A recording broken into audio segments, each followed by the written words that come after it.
Hello everyone, and welcome to the final 141st episode of Civilization 3, Play the World. And we bring you to our victory celebration already in progress. Alright, what we're on now is the Histograph playing, which, as I just stated, is our entire game in fast motion. We get to watch all the major events of history, including when cities were built, captured, and destroyed, as well as when wonders were created, as well as leaders and great ages. So, it's quite an exciting thing to watch. And the interesting thing about it is that it's front-loaded, meaning that much more of it is about an earlier part of the game than the rest of it. For example, we've gone a whole minute, and we've only reached maybe video 2 or 3. That's because there's a lot more cities being founded at the beginning. And you can kind of see China got off to a slow start, whereas Germany sprouted right away. So already you can sort of see the seeds of how big things would eventually get.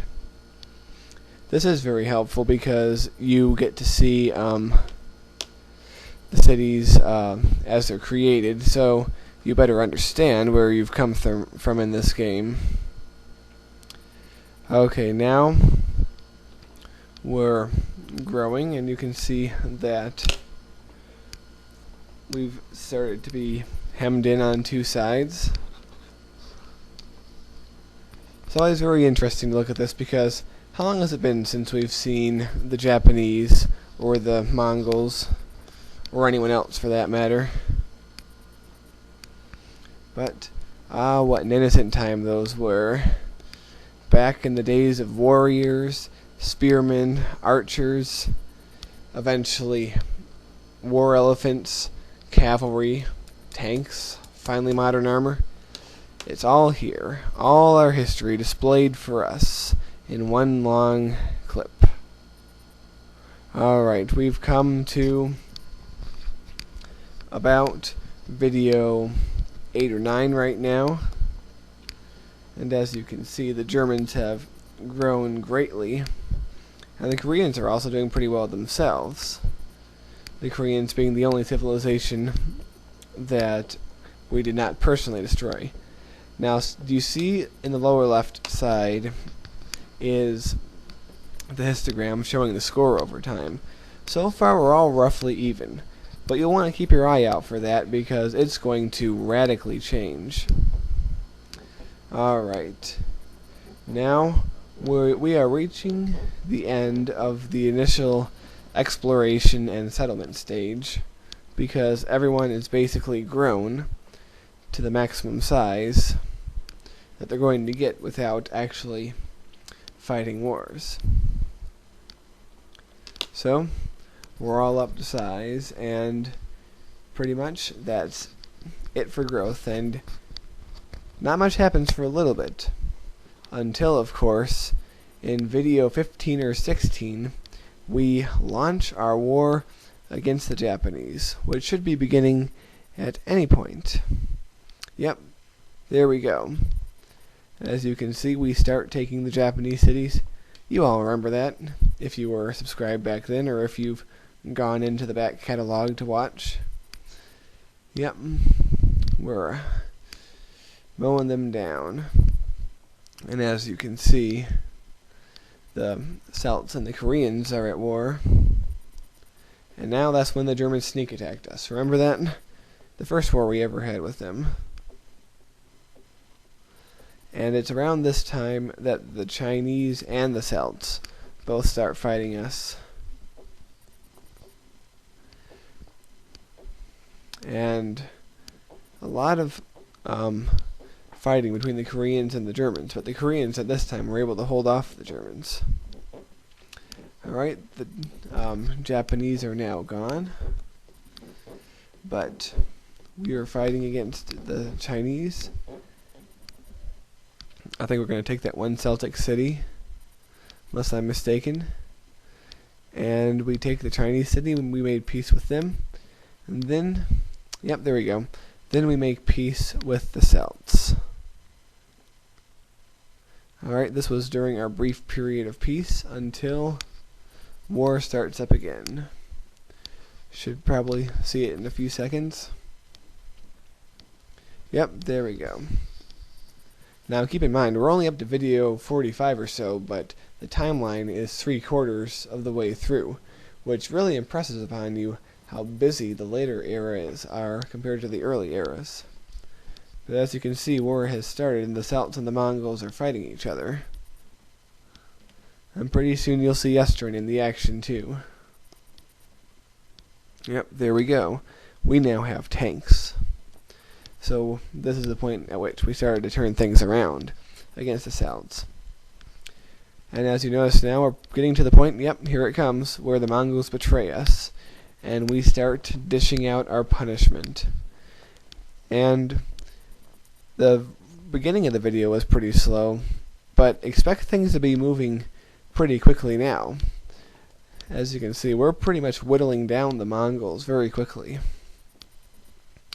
and pushing against the Celts. Yep, the Arabs actually had some gains, if you remember, but they lost them all. So there we go against the Mongols, building our own cities to replace the ones that we bulldozed. We were doing that for a while, but stopped, as you know. Alright, so this is the point at which the Germans start to turn things around against the Koreans, which eventually led to the conquest of their empire. But now the Mongols are gone, and this was the point at which we focused exclusively on the Celts. Our once most feared enemy weakened significantly. Alright, sorry about that. There was a little bit of a skip there because my video capture software timed out after 15 minutes because I recorded both these episodes in one long take. But anyway, we're back to the Germans kicking the Koreans' ass, and pretty soon you'll see them completely conquering the Korean Empire. Alright, and here they go. The Koreans are gone. We're reaching episode 100 here, just after we attack that last big Celtic city. That's right. You'll see now, this was video 101 when the Germans destroyed all those cities of ours. And that's what ticked us off to fight back against them. And you'll see it pretty soon. The German cities will start turning into Indian cities. We held off attacking the Chinese and the Celts for a little bit, but then we finished what we started with them. Alright, I think it's right now that we got modern armor. And if you look down to the histograph at the bottom, you can probably tell that we have really starting to dominate here. So that's when our southerly attack force came in, if you remember, and we attacked everyone there. Alright, and here's where we roll in and basically bulldoze the German Empire. I told you it was happening fast, and now you see the proof. It's happening very fast.